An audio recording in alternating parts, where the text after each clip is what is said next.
So welcome to today's traffic safety webinar, which is sponsored by the North Carolina Governor's Highway Safety Program. This is one in a series of webinars addressing topics of interest for traffic safety professionals. The series is co-hosted by the Institute for Transportation Research and Education at NC State University. Today's topic is building independent mobility for autistic young adults, and our presenter is Dr. Ann Dickerson. Ann is a professor at the Department of Occupational Therapy at East Carolina University. She's director of research for the Older Driver Initiative. She's an occupational therapist, psychologist, and a driving rehabilitation specialist. She's also an international leader in research in the areas of older adults, driving rehabilitation, driver simulation, and teens and young adults with autism spectrum disorder. So without further ado, Ann, welcome to the webinar. Please share your screen and begin your presentation. And thank you for being here. Thank you. Okay. All right. It's saying send request. Sharing is not. Okay. There we go. And I will share my screen. And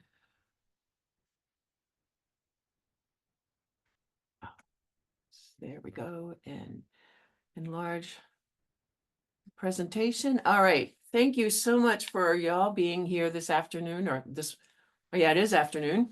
I want to talk about the driving and community boot camp that we've had here for the past 10 years at ECU. And just to make sure everybody's, find my slide.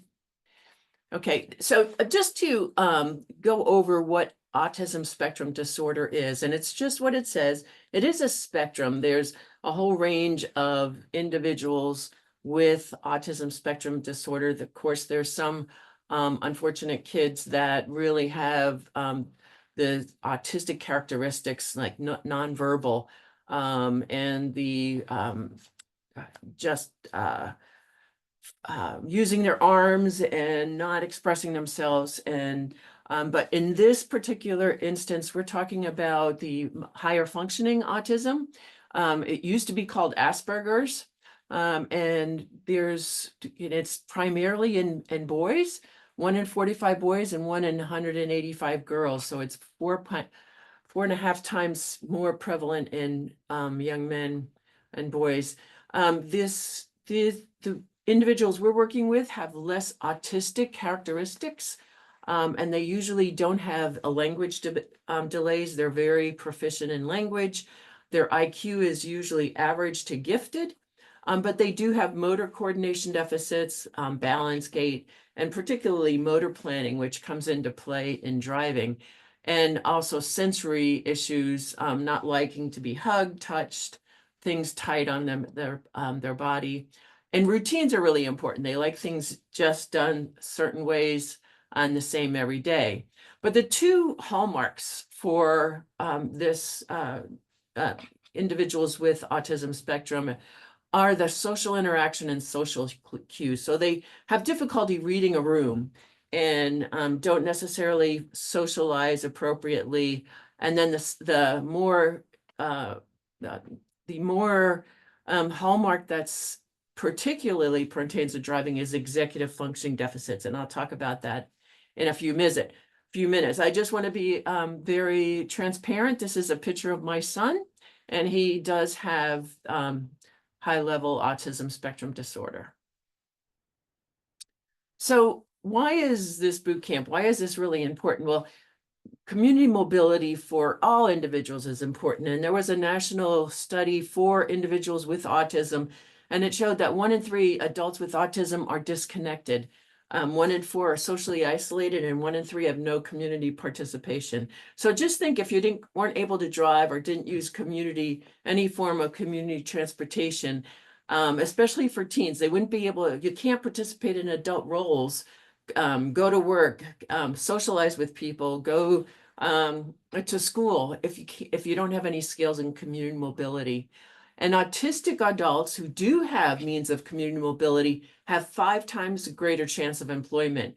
So, if you don't have these ability to get around, you're not going to be able to get a job. And only 8%, and the research has shown only 8% of healthcare providers feel prepared to assist with driver readiness with individuals with autism. So specifically the importance of driving in the research with individuals with autism, they really feel that driving is the key skill for that transition to independence. And now that's really true for a lot of teenagers, but particularly with this group. And it's really important for well-being, self-esteem. And 84% of teens obtain a typical, neurotypical teens attain a license versus 33% of teens with ASD. And 24 of adults with ASD report driving themselves compared to 75 of the general population. So it really is an issue with this population.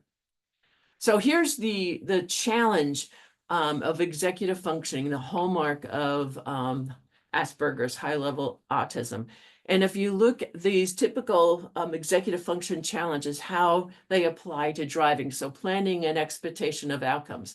So with the challenge with these individuals are they follow the rules and they expect other people to follow the rules. And the challenge is they don't, when others don't follow the rules, they don't have that expectation. The expectation is everybody's going to stop at the stop sign. Regulation of sleep and arousal is often a problem. And we know that you have to be alert to drive. They're easily attention and easily distracted. Well, when you're driving, you can't be distracted by non-essential visual items like billboards or lights or something happening on the sidewalk. Sustaining focus and mental energy, that's an issue with longer trips or other passengers. Multitasking, it's difficult for individuals with autism to multitask, and that's absolutely essential in that busy driving environment. Keeping track of times and objects shifting from one task to another, and generalizing information so they can learn something in one context, they transfer that to another context. And also spatial awareness. And that's, really important in terms of understanding distances when you're looking at gap acceptance in vehicles, to pull out in an intersection.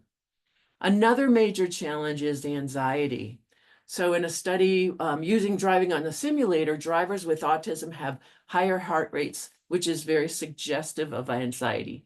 And in a qualitative study, with autistic adults and teens, they found that there was basically 3 groups. There's one group that are very confident in feeling that driving is important and they can learn it. And then there's another group that's anxious and they will drive and they can learn to drive, but they'll only drive when they have to because of their anxiety. And then there's another group that will not drive, don't want to drive because they're anxious and they feel it's too costly and difficult.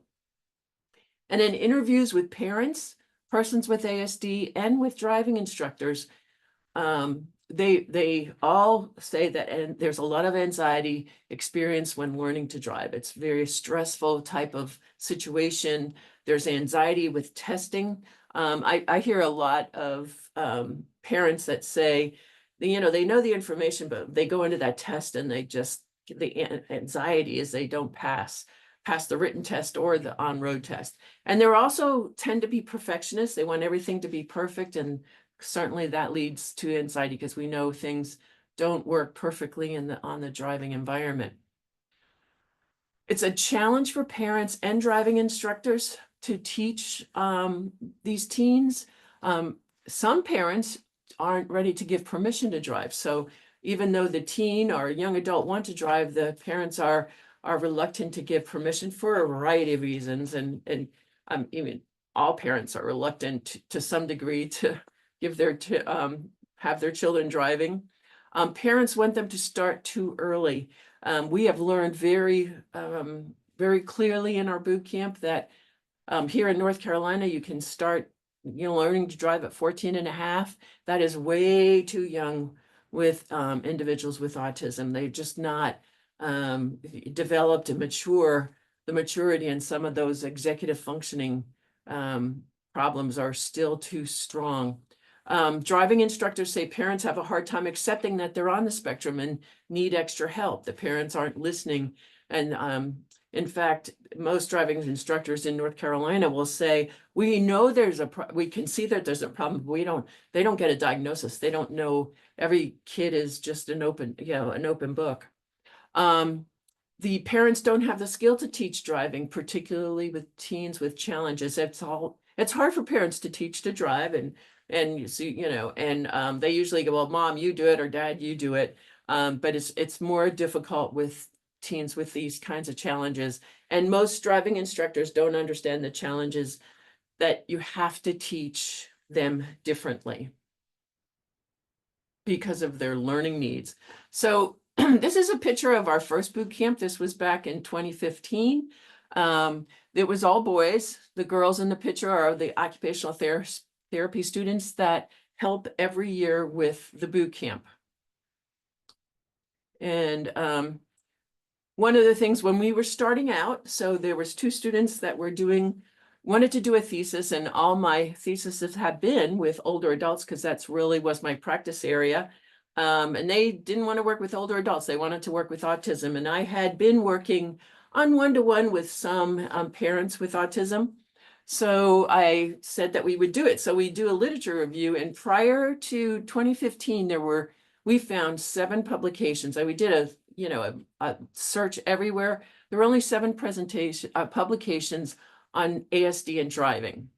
Currently, there's 30 plus. But the interesting thing is almost all of them, or all of them that I found, are on driving behaviors, how to evaluate, what are the barriers to driving, and most significant comparisons between the neurotypical drivers and drivers with the ASD. There was 1 intervention pilot study for ASD prior to our publication. So it was just a pilot project, and there was only 1 publication on a tool for intervention. We just recently had a publication on this boot camp. So now there is 1 intervention study.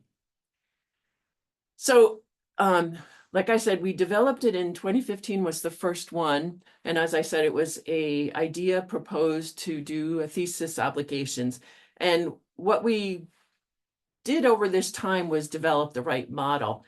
In the 2015, we did it in an intensive 1 week, and then we had follow-up for 10 weeks, like once a week. In 2016, instead of doing 1 week intensive, we did over 6 weeks, meeting twice a day for 3 hours. And that didn't work out that well either.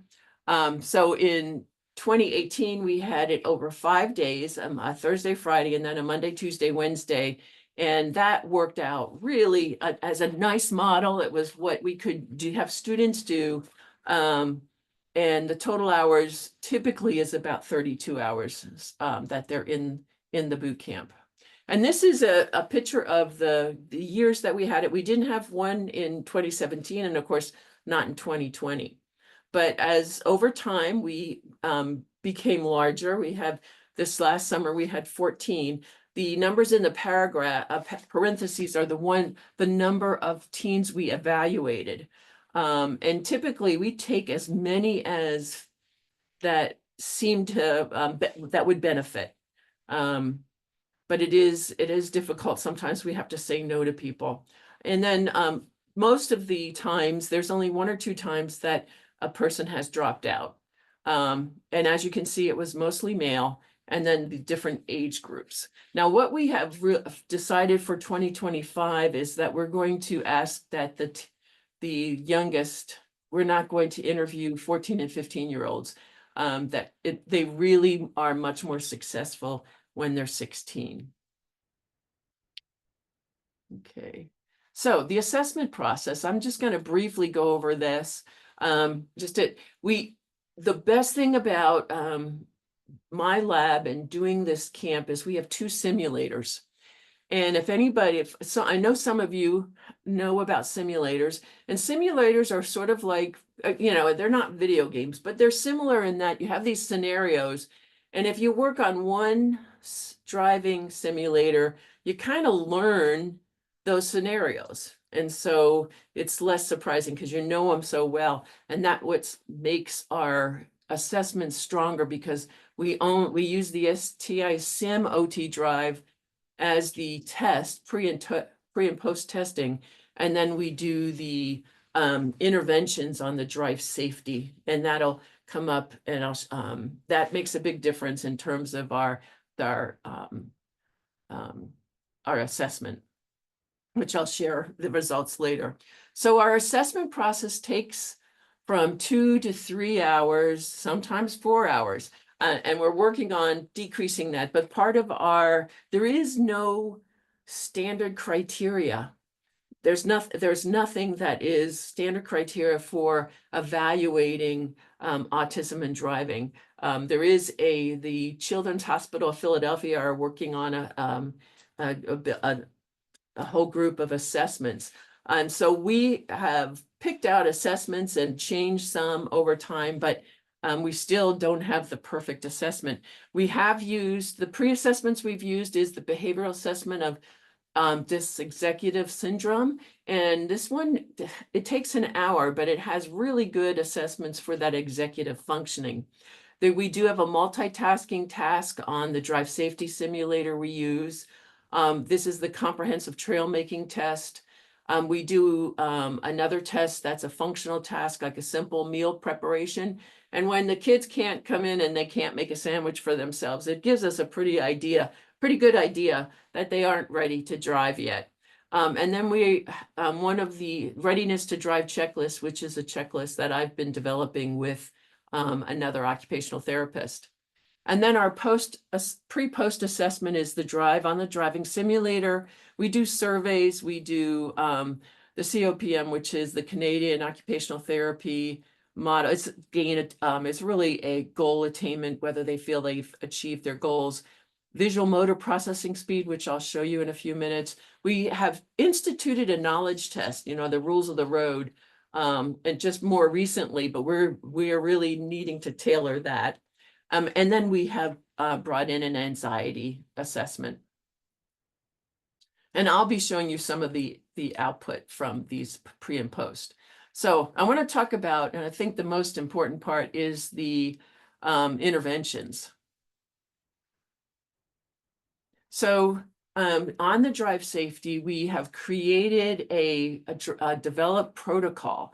So this is through several years where we start with foundational skills. And I'm going to show you what I mean by that with those foundational skills. And then every participant gets at least 30 minutes individual work on the simulator, 30 minutes or more, as we go through the boot camp, and we see that that particular participant is going to be more geared for commuting mobility. We might cut back a little bit of that time, but most of them get, and really the driving simulator is the main focus point of getting for the driving part and skills. But we individually tailor those skills. We give real-time feedback. And then we talk with them in terms of problem solving. How can if they've made some mistakes, how can they do better? Strategizing solutions. And we see those improvements in self-efficacy as they have increased time. You see really the change over that week. So here's a short video, a short clip, and these are the foundational skills. So let me play it for you. Nope, all the way over the side. Yep. So this is that motor planning. He has to move that dot on the pedal and try to get it into the little box. And then there'll be a sound. And that box gets smaller and smaller. So you see the progression of skill. Way over. Oh, Nope, all the way over. So here's another picture of this drive safety simulator. They have the same kind of thing with the pedals, where you see these two little devices. So they have to press the pedal slowly to get this line in this red area, and then the area gets smaller and smaller as they increase. And then there's immediate feedback in all of the foundational tasks. This is the vision coach. This is the visual processing speed. Again, I'm very, very fortunate that we have such real good equipment we can use. And this is, it's just easier to show you what they do.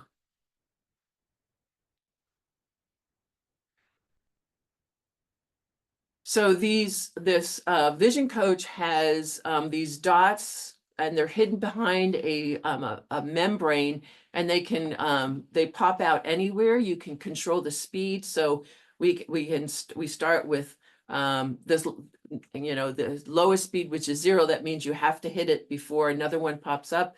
But you can increase the speed to 1 to 11, and then they'll pop up very fast. And then you are seeing how many you miss. They have colors green and red, and we can add cognitive loading. So it might be where, okay, I want you to hit all the red ones, not the green ones, or call out the numbers that appear in the red, but not the green. Call out the letters, or whatever, challenging to make them faster on that speeded activity.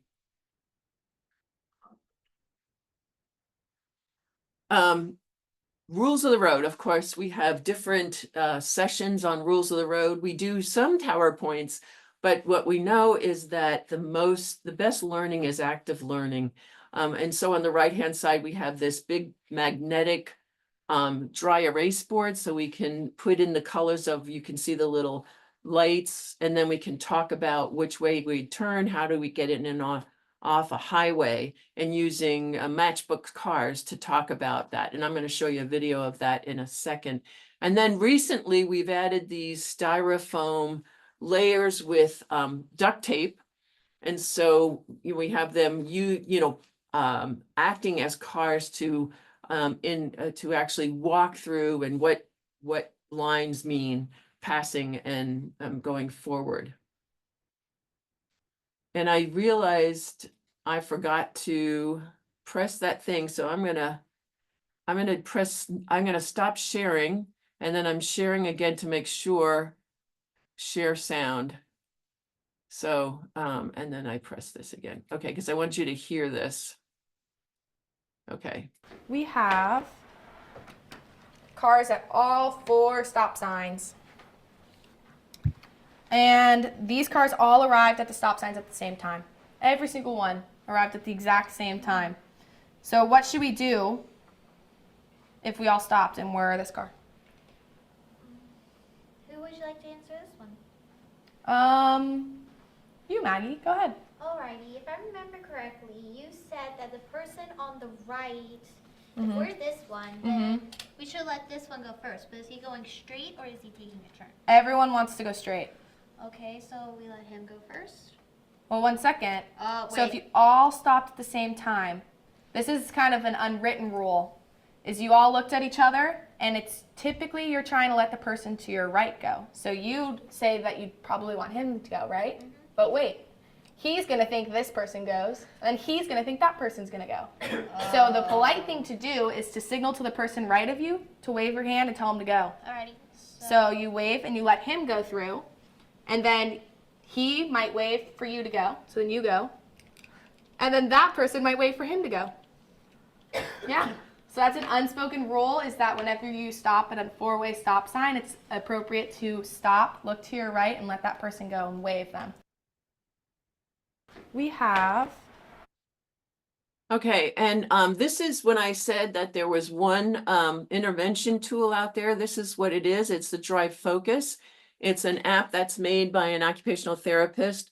And what the person needs to do is look at what hazards and what needs to be seen, and then they touch that, and it's highlighted and scored, and they have videos from all over the United States. And this is, this is an app that's cost, I think, $13.99. So it's a very inexpensive app that can be on an iPad or an app. And we use Drive Focus in the boot camp, especially when there's some downtime that, scheduling is a challenge because of having people individually at some of the, at the simulator. So Drive Focus is a great tool. We also do, certainly talk about and identify hazards. And so we predict what the hazard might do, what we decide, help to have a discussion about what to do, how to act on your decision. And then we have lots of active games, traffic signs, scavenger hunt. That's what that other picture is. We have a traffic signage bingo, traffic sign hangman. So always making these activities as active as possible. We use a Jeopardy game to talk about what do I do if emergency vehicles approaching, flat tire, funeral procession. You know, we really talk about texting, not accepting phone calls. What do you do if someone's tailgating you? What about a tree in the road? And also what do you do when you're in a car crash? And I'll share with you at the end about what we've learned about that. So one of the favorite things is our role-playing getting a ticket. So let me play this short video. We have been so fortunate that law enforcement of ECU brings their cars over, has the lights going. How you doing today? Officer Bell with the ECU Police Department. Reason I stopped you is because of the stop sign you failed to stop for. You have your driving license and registration?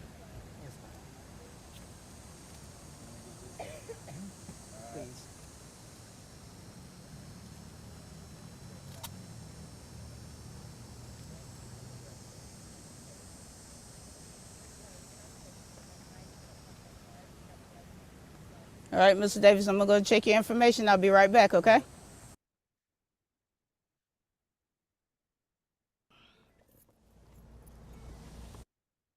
So it is the highlight each year, and the interaction is taken very seriously. I mean, we have the police come and they talk to us about what to do in the classroom, and then we go out there, and then but everybody, you know, when those blue lights get nervous, it really is they do take it very seriously. Law enforcement officers really enjoy it. They have no problem coming back each year, and it's really given positive impressions on both sides. For the law enforcement, for individuals with autism, and for our participants in law enforcement. And the girl here up in the upper right-hand corner, she was in our boot camp a couple of years ago, and I'll tell you, when the police came in, they were coming down the hallway to come do their presentation, and she was terrified. She was crying, and we had to kind of take her out of the classroom and find out what's going on. She just was very frightened.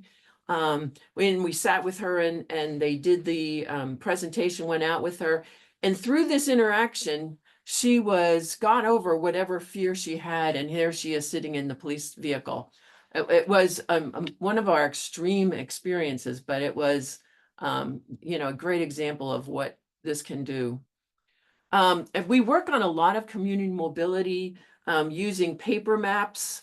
I remember one of our participants, his mom told me that they were going to high school and to orientation. She said, well, let's walk around and see what rooms you have to go for your class. And he said, oh no, I have a map. I've learned how to use maps. And she did not want his mom taking him around.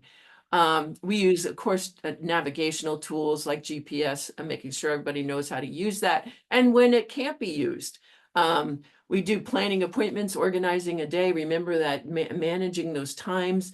We plan a trip to Washington, D.C. as one of the end activities, and we do a lot of wayfinding. We created this street map and have them think about where they need to go to find a place. So this is just planning the day. We give all the different things that have to be done and the times, you know, you have to go to the bank because you have to pay your doctor, and you have to get to the drugstore by 5. And how do you use if you can't drive, you need to use the buses. And so that's one of the activities we do to help build the skills of executive functioning. We actually use the different modes of transportation. So we do rail ride hailing. So we use an Uber app. We don't actually use the app. This is a faculty member. It's not a real Uber driver, but we do use how they would plan the app. They get in the car, we do the safety issues of making sure this is the right vehicle, and then we do some surprise things of like saying, no, it's the wrong car. But everybody gets the opportunity to practice that. We rent a bus, an ECU bus, and we tour the transportation center and the airport, and we've involved the TSA to come out and talk about why TSA, why you have to do what you need to do at the airport. Then one of the more recent activities on the last afternoon, we do preparing for the DMV. So we actually give them appointment cards. We give them a vision test. We have them do the knowledge post test. And then we have the driving test on the STI sim for their driving evaluation, the post test. So now I'm going to talk a bit about outcomes. Let's see. The driving simulator puts together, and it is our best outcome measure.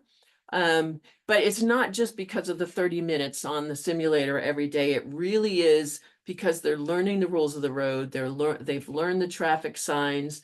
They've learned to navigate. They've learned to plan things better, detecting hazards, and their processing speed is better. So we know that it's not just because they've practiced on the simulator, but it's all the things that they have learned while at the boot camp.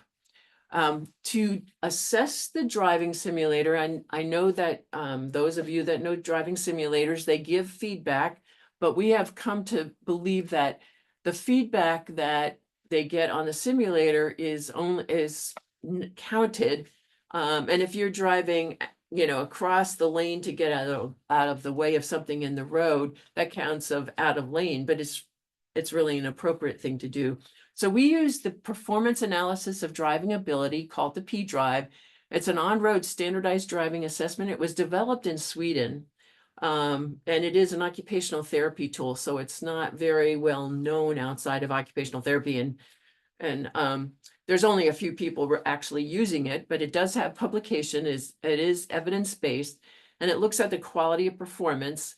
There's 25 skill items, and only 22 for a simulator because you can't back up in the simulator. You don't change gear. This is the rating scale 1 to 4 for quality of performance. And then I think I have those reversed. I think 4 is a good performance, so the higher is better. I have that backwards. I just realized that. Sorry.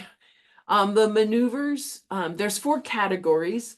Maneuvers is sort of as the operational abilities. That's the steering and the pedals. The orient is planning what lane to get in to make a turn, the position in lanes. Regulations are the rules of the road, stopping at a stop sign. And heating is attention and responding to other things in the road, in the other vehicles. So I have a short, what I did, I have just a short video of a pre and post on one particular person. This is the same person. So this is their pre-test.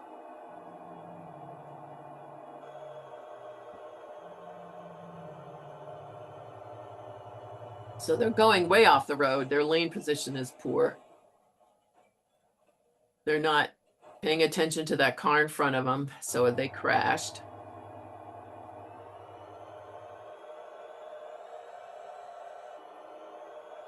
So on the STI sim, when they have a crash, it just then stops and then it continues. So again, way off the road.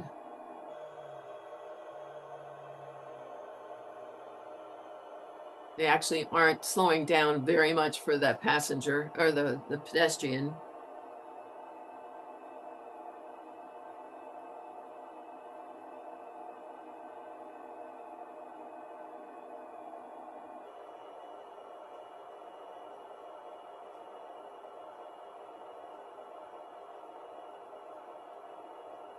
And now they're really slowing down. They're down to, which on a simulator, it's a little bit hard with speed, but they're down to 20 miles an hour. And they're going to miss this. They're going to miss this stop sign. Okay. So This is now their post-test. No, I'm sorry, this is.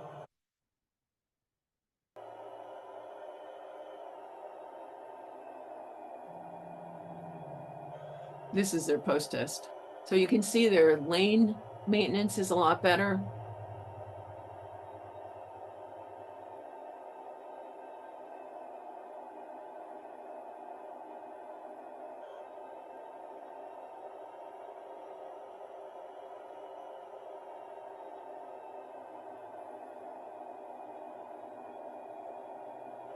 So they're keeping a good distance behind that car.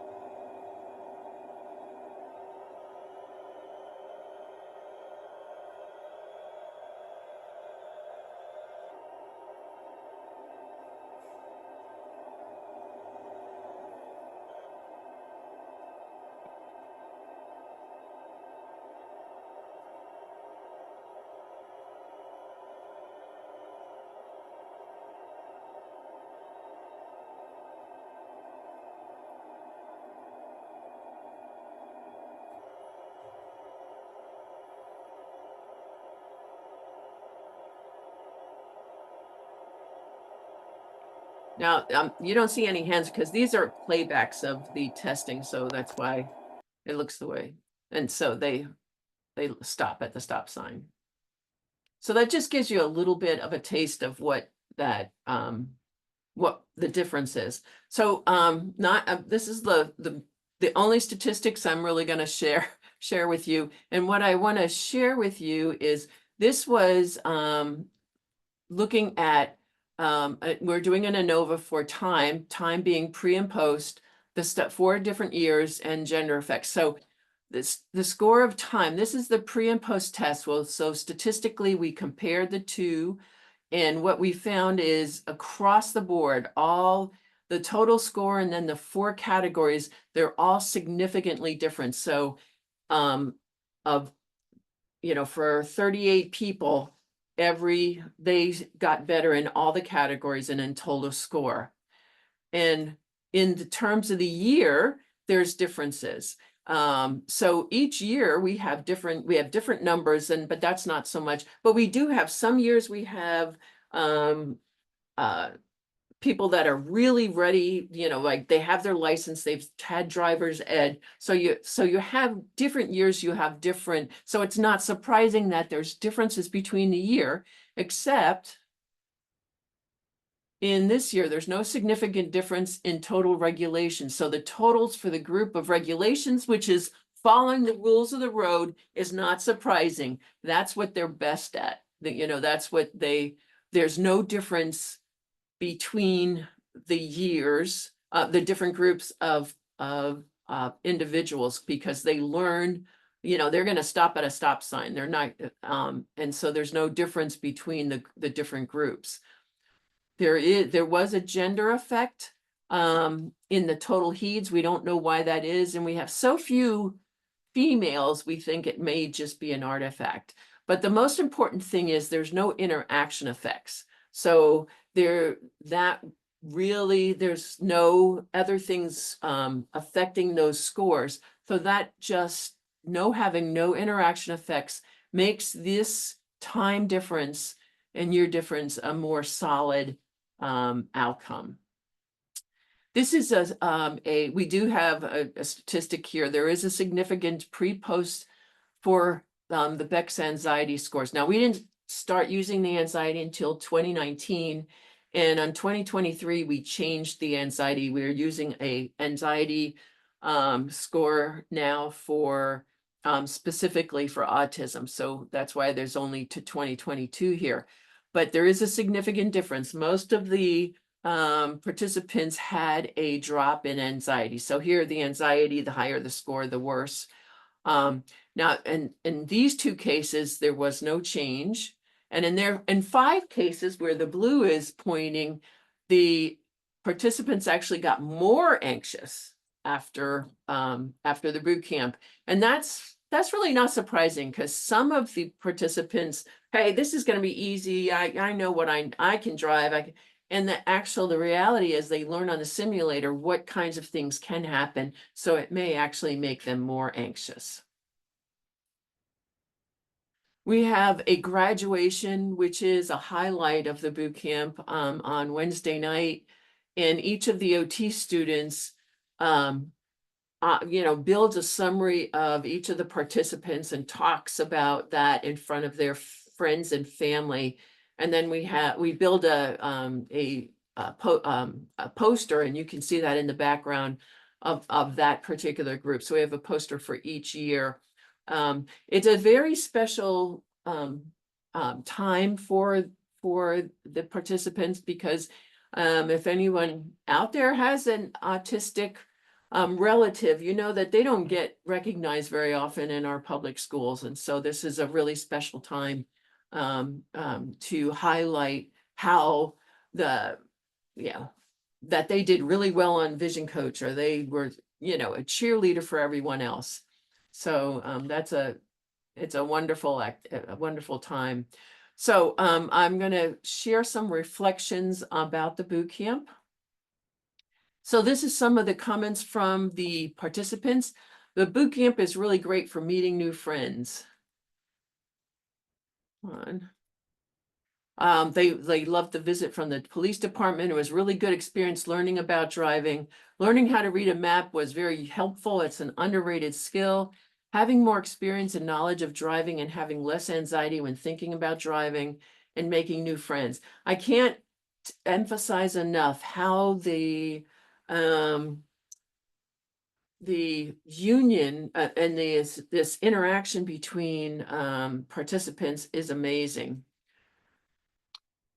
Some comments from parents. He has asked to practice driving regularly. We began yesterday. He has not been willing to drive in the last 6 months. She does not feel she is alone in her struggles. She looked forward to attending the camp each day. She encouraged us to get there on time because she did not want to miss anything. And he was excited to get up every morning to attend camp. This is out of the ordinary, as he normally wants to spend his summer days sleeping or playing video games. The simulator and the bus ride were the best, making friends and being a part of the group where she felt accepted. She experienced a sizable gain in confidence, driving interest, and understanding of the rules of the road. However, there was more to it. She also experienced so much more joy as a result of being fully engaged in a structured and safe learning environment with true peers. Her confidence is anticipating hazards and unexpected issues. She really feels good about planning and running errands and trips.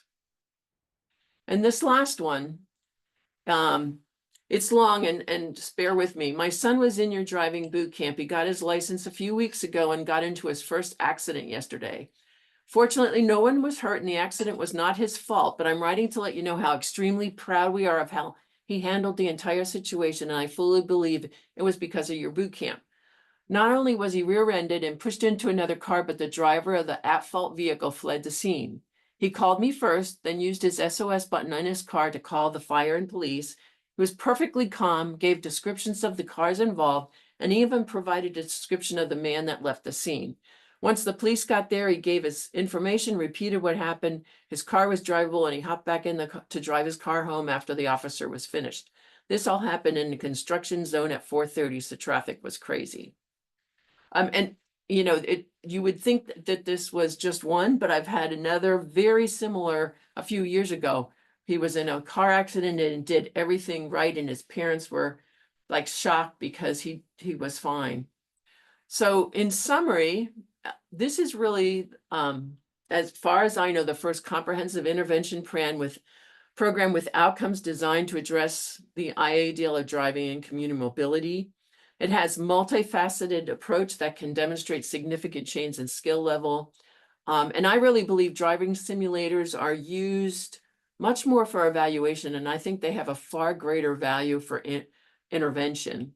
And the P-Drive is an excellent potential over simulator outcomes. So, and I do want to thank all the teens and young adults who participated in the boot camp, and all the occupational therapy students, too numerous to name, who have contributed to the boot camp, success of the boot camp. And I'm now able to, would enjoy answering any questions. That is the website. You can go to see more about the boot camp, and there's an application on there if you know of anybody that would like to apply. And I am ready for questions. Would it be best if I stopped sharing my screen, or? That'll be fine. Oh, but let's leave your contact information Okay, up just sure. for a moment to get started. And thank you so much, Dr. Dickerson, for that excellent presentation. And just want to remind our folks, we have several few minutes for Q&A. So you can either electronically raise your hand. You'll actually find that in the React section. To raise your hand, or you can type your questions or comments into the Q&A tool. And while we're waiting for hands raised or questions typed, I have a follow-up question for you here, Anne. How do you think this type of program could be scaled up across the state, and what resources would be needed for that? I have been trying to get a grant. I've not been that successful, but I really think a train the trainer would be, have individuals come in and get a handbook. I'm working on a handbook to train the trainers to use to spread that throughout the state, throughout the country. It's one, I do believe that the simulator is an important part for overall, but there is absolutely no reason parts of that can be used, parts of the all the different activities can be done without the driving simulator, but that really takes it that further step. So simulators are costly. These are clinical simulators, so they're not quite as expensive. So I have been, that's one of my goals, is to do a handbook. I've presented it at national conferences, and I do have some colleagues that have incorporated some pieces. Certainly, having something with the law enforcement would be just one activity that would be easily done and can be done across the state. The simulators are not mobile enough to you have, and that's one of the issues. So I would like to get a train the trainer of OTs, and there are settings across the country that have simulators that could be used for such a boot camp. And thank you for that. We have a comment in Q&A. It's not a question, but it's from Timothy Tomzak. Just wanted to let you know that this is amazing information. He's just retired from Raleigh Police, specialized in traffic, had many officers ask about programs like this. So he's going to pass along your information, and a great presentation. Oh, thank you. Thank you very much. All right, we don't have any other questions in queue at the moment, but again, if you'd like to speak directly with Anne, just electronically raise your hand and I'll activate your microphone.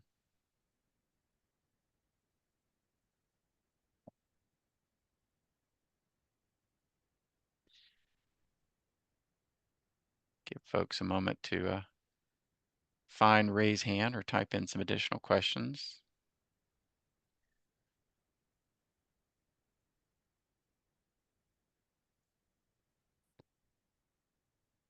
I can talk about a lot of things. That I can tell you that next year, we're going to be doing it a little differently. We're going to be doing from Monday to Friday. So when we first were developing it was really nice to have that weekend break, because we had to reshuffle stuff because we didn't do some right. But I think we have it down now, and that week will make it a lot easier for people to, because we do have people coming from out of state, and they actually get hotels. So, and Tracy, you have your hand up. Yes, thank you. I was just wondering if you had any insight into how else we can build our roadway system to be more comfortable for people that are on the autism spectrum. The roadway. You know what? I think all the roadway designs, you know, to help older adults, help everyone. I don't think there's one specific thing for autism. But I do think one of the triggers is they don't understand why other people don't follow the rules. But that's not something that roadway design can really address. And actually the research has shown that drivers with autism actually don't have crashes with speeding. I mean, when you look at the difference with younger adults, they don't have the crashes with speed that most teenagers have. They do have more intersection crashes. So certainly the protected left-hand turns then work. Thank you. I do get questions often about how much it costs to do this workshop, and we actually do the workshop for free. I had a woman in just the other day, she was coming and asking, and she, you know, I was telling her all about it, and then she finally said, okay, well, how much does it cost? And, you know, she couldn't believe it. I said, well, it's free because we use our, you know, it's training our students, and it's a wonderful to have them trained, and couldn't do it without them with all the different activities. And thank you. We have another question, Q&A. The person writes, we're working on a resource to assist transportation planners and professionals better understand how people with IDD experience transportation networks. Can you talk to any points that you would like to see included in efforts to bridge the research gap relating to the intersection of IDD and transportation safety efforts? Well, that's interesting because I got just finished a grant with the North Carolina Council on Developmental Disabilities, and we have created transportation matches, a checklist for individuals with ASD, individuals with intellectual deficits, and individuals with physical deficits. And so it's a checklist, it's an interactive checklist where you have the skill items that you need to take buses, trains, trolleys, ride hailing, and you check what skills a person has, what they could learn, and what they don't have. And then it summarizes that and gives, you know, what goals people need to improve on for using that transportation. There's certainly people with intellectual deficits can learn to drive. They might be driving in a focused area. But these checklists, and if you are interested, we finished them. We're still going to be working on getting them. They're on a Google Doc, but I can send you the link for those. So just email me at my email address and I'll give you a link to those. Because I think that's what's really important is people don't know, you know, and they're using, there may be things that they can use, and this checklist will help. And certainly any kind of travel training's certainly useful. That's the next, and I'm sure that you have the travel training in your plan.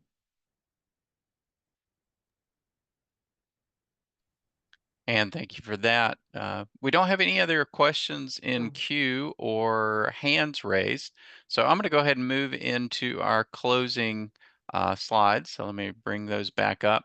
So first of all, I want to thank very much Dr. Dickerson for your time today, for your excellent presentation.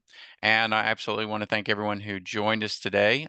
If you have some additional questions for Dr. Dickerson, you will be getting a follow-up email. And we'll include her contact information. That email is also going to include the link to the webinar recording for today. And before you actually exit the webinar today, if you want to put any suggestions for future webinar topics in Q&A, we'd love to get those from you. As I mentioned, you'll be getting an email from the presenters. I'm sorry, from us following this webinar. And the email is also going to include a link if you'd like to request a certificate to participation certificate for today's webinar. So be sure to use that link. Professional engineers may also earn a PDH for participating in the webinar.